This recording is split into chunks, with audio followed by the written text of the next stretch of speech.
என் உயிரை விட மேலான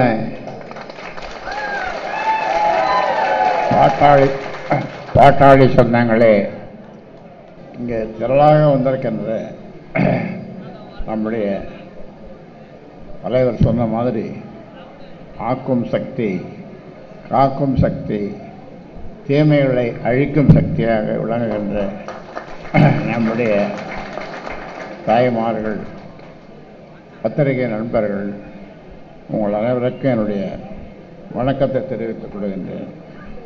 இங்கே எல்லோரும் மிக அருமையாக பேசினார்கள்.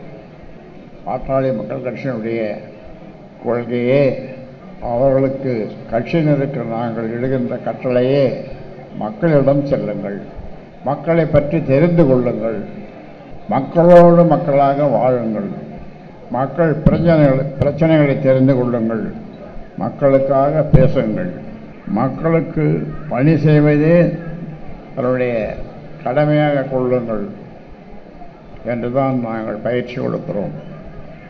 அந்த வகையில் பாட்டாளி மக்கள் இதில் பாடுபடாத மக்கள் யார்? எல்லாரும் பாடுபடுகிறார்கள், எல்லோரும் உழைக்கிறார்கள். நாட்டினுடைய வீட்டினுடைய முன்னேற்றத்திற்காக உழைக்கிறார்கள். ஆனாலும் அவர்களுக்கு மனநிறைவோடு வாழ முடியவில்லை. அதற்காகத்தான் பாட்டாளி மக்கள் கட்சி தொடர்ந்து போராடி வருகிறது.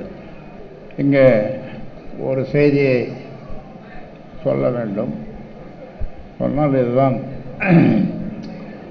பத்திரிகை நண்பர்கள் காத்து கொண்டிருக்கிறார்கள். ஒருத்தர் கேட்டார், என்ன 5 வயசு குழந்தை மாதிரி இருக்கீங்களாமே நீங்கள் அப்படின்னு. அப்படின்னா அந்த குழந்தை தான் 3 வயசாக இருக்கும்போது 3 வருஷத்துக்கு முன்னால் தலைவராக்கியது அந்த குழந்தை தான். நான் இப்பொழுது சொல்கிறேன், என் பேரை யாரும் போடக்கூடாது.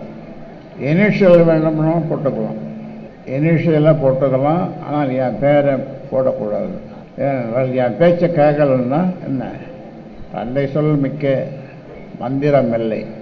ராமர் வனவாசம் போகும்போது தசரத சக்கரவர்த்தி ஆணையிடுகிறார், 14 வருடம் வனவாசம் போக வேண்டும் என்று.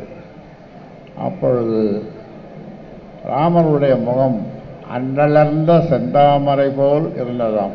அன்னைக்கு பூத்த செந்தாமரை போல இருந்ததாம் அவருடைய முகம். 14 வருஷம் வனவாசம். நாம் என்ன சொல்கிறோம்? செயல் தலைவர் என்று சொல்லுகிறோம். மக்களை சென்று பாருங்கள். இப்போ சொன்னேன், மக்களோடு மக்களாக வாழுங்கள், மக்களை பற்றி புரிந்து கொள்ளுங்கள், ஊராக போகுங்கள். செயல் தலைவர் என்று தான் சொல்லுகிறோம். அதனாலே அது இந்த நேரத்தில் குழந்தைகளை சொல்ல வேண்டிய ஒரு நிர்பந்தம். அடுத்தது, மத்திய அரசு பருத்திக்கு விலையை உயர்த்தி தர வேண்டும் என்ற ஒரு கோரிக்கை. புதிதாக கட்டப்பட்டுள்ள நெல் கொள்முதல் நிலையங்கள் திருவிடைமருதூர், பாபநாசம் இந்த 3 தொகுதிகளை உள்ளடக்கிய இவற்றை புதிய மாவட்டமாக அறிவிக்க வேண்டும் என்று அரசை கேட்டுக்கொள்ள வேண்டும். அதே மாதிரி ஆன்மீக தலமான இந்த கும்பகோணம் நவக்கிரக கோயில்களை பார்க்க இலவச ஆன்மீக சுற்றுலா ஏற்படுத்தப்பட வேண்டும். நவக்கிரக கோயில்களை பார்க்க இலவச ஆன்மீக சுற்றுலா. மதுபான கடைகளை அகற்ற வேண்டும். நெசவு தொழிலை மேம்படுத்த அரசு நடவடிக்கை எடுக்க வேண்டும். அந்த வகையில் இந்த குழந்தைக்கு சமீபத்தில் தான் நான் வந்தேன். மிக பிரமாண்டமான ஒரு மாநாட்டை, சோழமண்டல மாநாட்டை அற்புதமாக நடத்தி காட்டினார் ஸ்டாலின், க ஸ்டாலின்.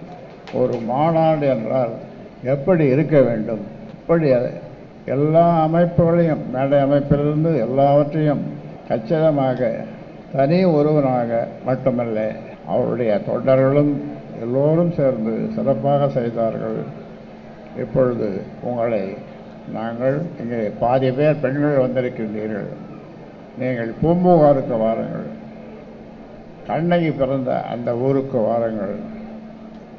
ஆகஸ்ட் 10 மிக பிரம்மாண்டமாக அந்த மாநாடு நடக்க இருக்கிறது. முழுக்க முழுக்க மகளிர் மாநாடு.